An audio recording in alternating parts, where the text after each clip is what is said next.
You'll remember that fourth option that I didn't talk about, which was monitoring the audio of the DAW through the effects. Well, that's what we're going to do next. Sometimes you'll need to record something that has to have the effect on it because the effect is such an integral part of the way the track is recorded and performed. And so to do that, you would need to disable direct monitoring. And to monitor through the effects, you'll need to turn direct monitoring off. So you'll need to configure your audio monitoring differently to record through the effects. If your audio interface has that mix knob, then you'll need to turn that knob all the way to DAW so that you're not able to hear the inputs. Or if your audio interface has a control panel like this one, then you need to turn down all of the monitoring for those individual inputs. And then you'll need to go into Cubase under the Studio tab and choose Studio Setup and turn off direct monitoring. If you have a situation where you have direct monitoring and the inputs balanced so that you can hear the input and the DAW playback, you're going to get this weird kind of doubling effect. So if you ever hear that weird doubling, it means that you're monitoring both the computer and the input simultaneously. So you'll need to adjust the input levels all the way down or change that balance. So now that I have direct monitoring turned off, what I'm going to do is record through a bass effect on our bass track. And I don't put the effects on the inserts of the track itself. Instead, I'm going to put those effects on the input from which I'm recording. So I'll go to the inserts here.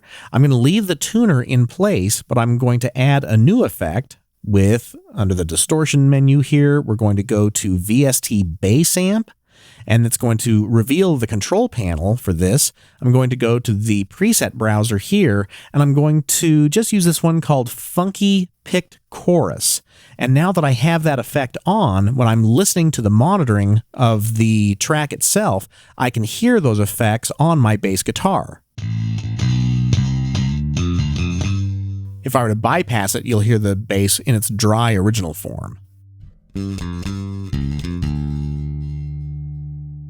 So with the effect on, it sounds quite a bit different.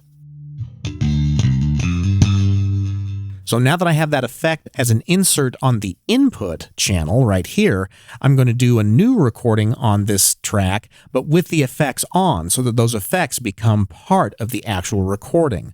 So I'm going to come to my track right here. I'm going to right or control click on it and choose Select All Events. That'll select everything on that track, including all of the events in the comping lanes. And I'm just going to hit the delete key so that I can start with a fresh track with these effects on. I'm going to hit the S key to unsolo that track so that I can hear the other tracks during the recording.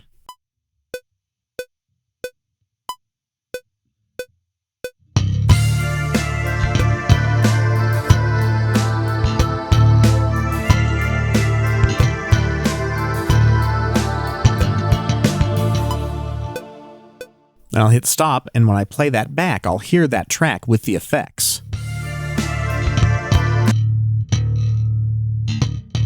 So that flanging effect is on there, and so that effect becomes part of the actual recording. But you may have also noticed that by adding that effect to our channel, it actually changed the gain structure of the input channel itself. So it happened to increase the output level, and I clipped during the recording. So when you're recording through the effects, make sure that you adjust the levels, especially of the output of the effect itself. So if I go to the master here and turn down the master level, that will help ensure that I won't clip the input of that channel or clip the effects that are on that channel, because that too can add clipping or a clipping potential to the channel itself prior to the recording, and you don't want that. And next, I'll talk about event editing.